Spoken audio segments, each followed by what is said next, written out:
Hello friends, स्वागत है आपका मेरी कहानियों की दुनिया में। और आज की हमारी कहानी है मुंशी प्रेमचंद जी द्वारा लिखी हुई रचना रसिक संपादक।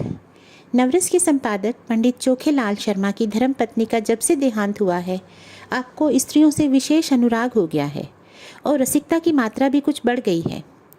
पुरुषों के अच्छे अच्छे लेख रद्दी में डाल दिए जाते हैं, पर देवियों के लेख कैसे भी हों तुरंत स्वीकार कर लिए जाते हैं और बहुधा लेख की रसीद के साथ लेख की प्रशंसा कुछ इन शब्दों में की जाती है। आपका लेख पढ़कर दिल थाम कर रह गया, अतीत जीवन आंखों के सामने मूर्तिमान हो गया।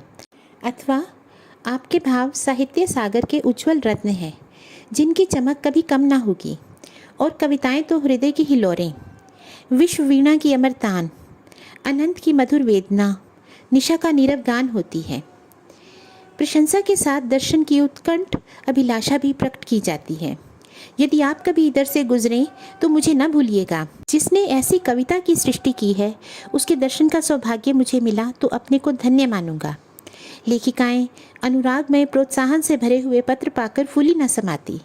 जो लेख अभागे भिक्षुक की भांति कितने ही पत्र पत्रिकाओं के द्वार से निराश लौट आए थे, उनका यहाँ इतना आदर। पहली बार ही ऐसा संपादक जन्मा है जो गुणों का पारखी है। और सभी संपादक अहमन्य हैं, अपने आगे किसी को समझते ही नहीं।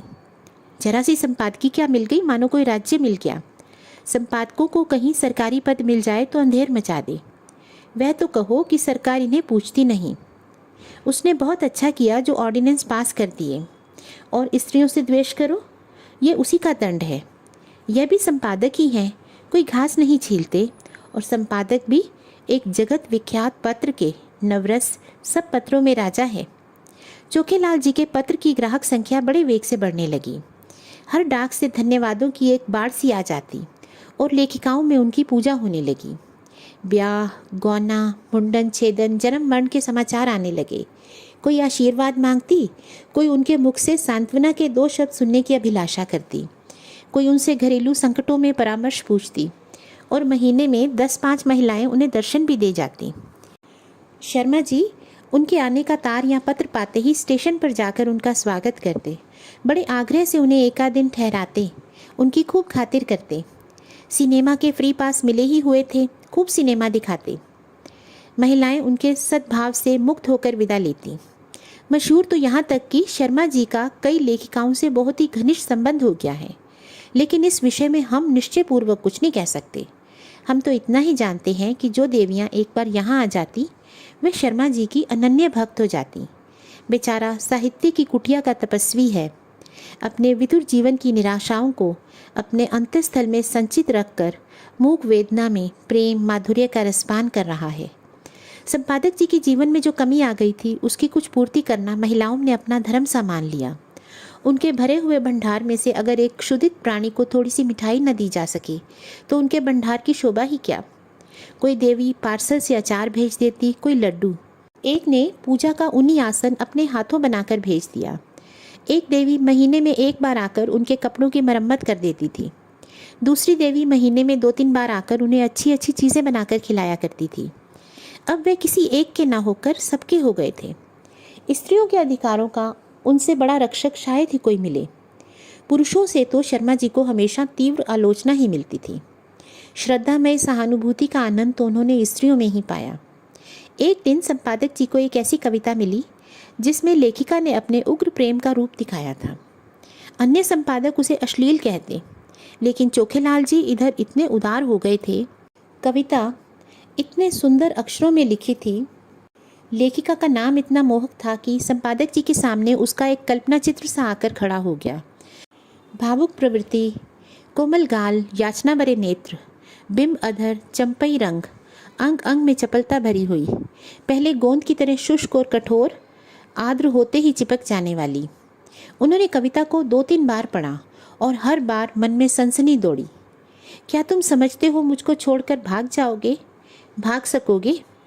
मैं तुम्हारे गले में हाथ डाल दूंगी, मैं तुम्हारी कमर में करपाश कस दूंगी, मैं तुम्हारा पाँव पकड़कर रोक लूंगी, तब उस पर सिर रख दूंगी। क्या तुम समझते हो मुझे छोड़कर भाग जाओगे? छोड़ सकोगे? मैं तुम्हारे अधरों पर अपने कपोल चिपका दूंगी। उस प्याले में जो मादक सुधा है उसे पीकर तुम मस्त हो जाओगे और मेरे पैरों पर सिर रख दोगे। क्या तुम समझते हो मुझे छोड़कर भाग जाओगे? कामाक्षी। शर्मा जी को हर बार इस कविता में एक नया रस मिलता था। उन्होंने उसी क्षण कामाक्षी देवी के नाम एक पत्र लिखा। आपकी कविता पढ़कर मैं नहीं कह सकता मेरे चित्त की क्या दशा हुई है। हृदय में एक ऐसी तृष्णा जाग उठी है जो मुझे भस्म किए जाती है। नहीं जानता इसे कैसे शांत करूं। बस यही आशा है कि इसको शीतल करने वाली सुधा भी वहीं मिलेगी जहां से तृष्णा मिली है। मन पतंग की भांति जंजीर तुड़ाकर भाग जाना चाहता है। जिस हृदय से ये भाव निकले हैं उसमें प्रेम का कितना अक्षय भंडार है, उस प्रेम का जो अपने को समर्पित कर देने में आनंद पाता है। मैं आपसे सत्य कहता हूँ, ऐसी कविता मैंने आज तक नहीं पढ़ी है। इसने मेरे अंदर जो तूफान उठा लिया है वह मेरी विधुर शांति को छिन्न भिन्न किए डालता है। आपने एक गरीब की फूस की झोंपड़ी में आग लगा दी है, लेकिन मन यह स्वीकार नहीं करता कि यह केवल विनोद क्रीड़ा है। इन शब्दों में मुझे एक ऐसा हृदय छिपा हुआ ज्ञात होता है जिसने प्रेम की वेदना सही है, जो लालसा की आग में तपा है। मैं इसे अपना परम सौभाग्य समझूंगा यदि आपके दर्शनों का सौभाग्य पा सका। यह कुटिया अनुराग की भेंट लिए आपका स्वागत करने को तड़प रही है। सब प्रेम। तीसरे ही दिन उत्तर आ गया। कामाक्षी ने बड़े भावुकतापूर्ण शब्दों में कृतज्ञता प्रकट की थी और अपने आने की तिथि बताई थी। आज कामाक्षी का शुभागमन है। शर्मा जी ने प्रातःकाल हजामत बनवाई, साबुन और बेसन से स्नान किया, महीन खद्दर की धोती पहनी, कोकटी का ढीला चुन्नटदार कुर्ता, मलाई के रंग की रेशमी चादर। इस ठाठ से आकर कार्यालय में बैठे कि सारा दफ्तर महक उठा। दफ्तर की भी खूब सफाई करा दी गई थी। बरामदे में गमले रखवा दिए थे, मेज पर गुलदस्ते सजा दिए थे। गाड़ी 9 बजे आती है, अभी 8:30 हैं। 9:30 तक यहाँ आ जाएगी। इस परेशानी में कोई काम नहीं हो रहा है। बार बार घड़ी की ओर ताकते हैं, फिर आईने में अपनी सूरत देखकर कमरे में टहलने लगते हैं। मूंछों में 2-4 बाल पके हुए नजर आ रहे हैं। उन्हें उखाड़ फेंकने का इस समय कोई साधन नहीं है। कोई हर्ज नहीं, इससे रंग कुछ और जमेगा। प्रेम जब श्रद्धा के साथ आता है तब वह ऐसा मेहमान हो जाता है जो उपहार लेकर आता है। युवकों का प्रेम खर्चीली वस्तु है, लेकिन महात्माओं और महात्मापन के समीप पहुँचे हुए लोगों को प्रेम उल्टे कुछ और ले आता है। युवक जो रंग बहुमूल्य उपहारों से जमाता है, यह महात्मा या अर्ध महात्मा केवल अपने आशीर्वाद से जमा लेते हैं। ठीक 9:30 बजे चपरासी ने आकर एक कार्ड दिया जिस पर लिखा था कामाक्षी। शर्मा जी ने उसे देवी जी को लाने की अनुमति देकर एक बार फिर आईने में अपनी सूरत देखी और एक मोटी सी पुस्तक पढ़ने लगे, मानो स्वाध्याय में तन्मय हो गए हों। एक क्षण में देवी जी ने कमरे में कदम रखा। शर्मा जी को उनके आने की खबर न हुई। देवी जी डरते डरते समीप आ गई। तब शर्मा जी ने चौंक कर सिर उठाया, मानो समाधि से जाग पड़े हों। खड़े होकर देवी जी का स्वागत किया, मगर यह वह मूर्ति न थी जिसकी उन्होंने कल्पना कर रखी थी। एक काली, मोटी, अधेड़, चंचल औरत थी जो शर्मा जी को इस तरह घूर रही थी मानो उन्हें पी जाएगी। शर्मा जी का सारा उत्साह, सारा अनुराग ठंडा पड़ गया। वे सारी मन की मिठाइयाँ जो वो महीनों से खा रहे थे, पेट में शूल की भांति चुभने लगी। कुछ कहते सुनते न बना, केवल इतना बोले, संपादकों का जीवन बिल्कुल पशुओं का जीवन है। सिर उठाने का समय नहीं मिलता। उस पर कार्याधिक्य से मेरा इतना स्वास्थ्य बिगड़ गया है। रात से ही सिर दर्द से बेचैन हूँ। आपकी क्या खातिरदारी करूँ? कामाक्षी देवी ने हाथ में एक बड़ा सा पुलिंदा पकड़ रखा था। उसे मेज पर पटक कर रुमाल से मुंह पोंछकर मृदु स्वर में बोली, यह तो आपने बड़ी बुरी खबर सुनाई।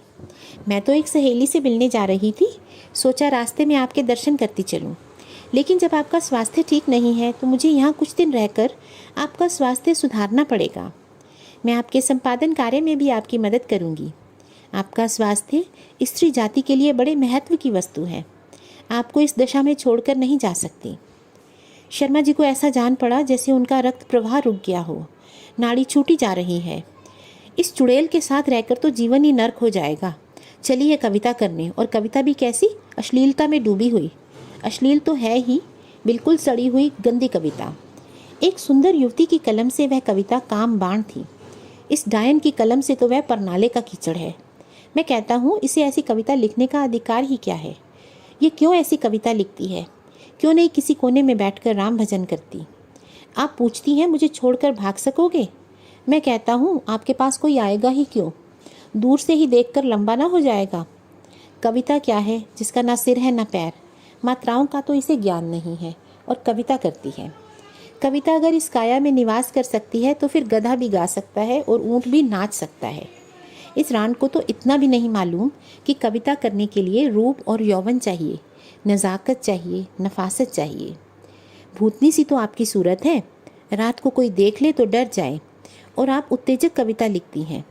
कोई कितना भी क्षुधातुर होगा तो क्या गोबर खा लेगा? और चुड़ैल इतना बड़ा पोथा लेकर आई हैं, उसमें भी वही पर नाले का गंदा कीचड़ होगा। उस मोटी पुस्तक की ओर देखते हुए वह बोले, नहीं नहीं, मैं आपको कष्ट नहीं देना चाहता। ऐसी कोई बात नहीं है, 2-4 दिन के विश्राम से ठीक हो जाऊंगा। आपकी सहेली आपकी प्रतीक्षा करती होंगी। इस पर वे बोली, आप तो महाशय जी संकोच कर रहे हैं। मैं 10-5 दिन के बाद भी चली आऊँगी, अगर कोई हानि ना हो। इस पर वह बोली, इसकी कोई आवश्यकता नहीं है देवी जी। तो वह बोली, आपके मुँह पर तो आपकी प्रशंसा करना खुशामद होगी, पर जो सज्जनता मैंने आप में देखी वह कहीं नहीं पाई। आप पहले महानुभाव हैं जिन्होंने मेरी रचना का आदर किया, नहीं तो मैं तो निराश ही हो चुकी थी। आपके प्रोत्साहन का ये शुभ फल है, मैंने इतनी कविताएं रच डाली। आप इनमें से जो चाहे रख लें। मैंने एक ड्रामा भी लिखना शुरू कर दिया है, उसे भी शीघ्र ही आपकी सेवा में भेजूंगी। कहिए तो 2-4 कविताएं सुनाऊं? ऐसा अवसर मुझे फिर कब मिलेगा? यह तो नहीं जानती कि कविताएं कैसी हैं, पर आप सुनकर प्रसन्न होंगे। उसने अनुमति की प्रतीक्षा न की, तुरंत पोथा खोलकर एक कविता सुनाने लगी। शर्मा जी को ऐसा मालूम होने लगा जैसे कोई भिगो भिगो कर जूते मार रहा है। कई बार उन्हें मतली आ गई, जैसे 1000 गधे कानों के पास खड़े अपना स्वर आलाप रहे हों। कामाक्षी के स्वर में कोयल का माधुर्य था, पर शर्मा जी को इस समय यह भी अप्रिय लग रहा था।